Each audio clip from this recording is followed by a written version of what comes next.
राज्य में पढ़ुवा स्कूल छात्र छात्री लगी सरकार तरफ जारी है एक बड़ घोषणा। एवं एम मिलवा नुआ सुविधार लाभ एने आसीगला एक बड़ अपडेट। एने मुख्यमंत्री मोहन चरण माझी जारी कले बड़ घोषणा।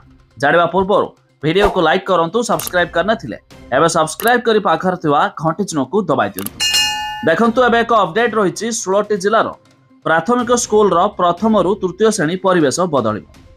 छात्र छात्री कोमल मनरे शिक्षा प्रति आग्रह, कौतूहल और उत्साह आनिबा उद्देश्य विद्यालय और गणशिक्षा व्यापक अवस्था करिछि।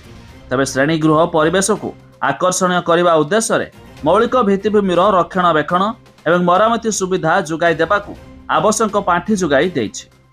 तबे प्रथम रु तृतीय श्रेणी पिला माने पढ़िबा, लेखिबा, आवश्यक शिक्षण दक्षता हासिल करने लक्ष्य श्रेणीगृह परिवेश को अनुकूल करने पदक्षेप निया जाउछि।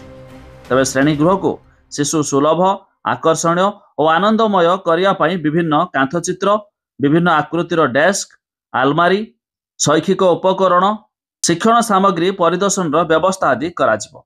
यह प्राथमिक छात्र छात्री शैक्षिक विकास रे अत्यंत सहायक हेबो। तबे राज्य में खूब शीघ्र अर्थात प्रथम रु तृतीय श्रेणी पर्यंत बदलिबो श्रेणी चित्र।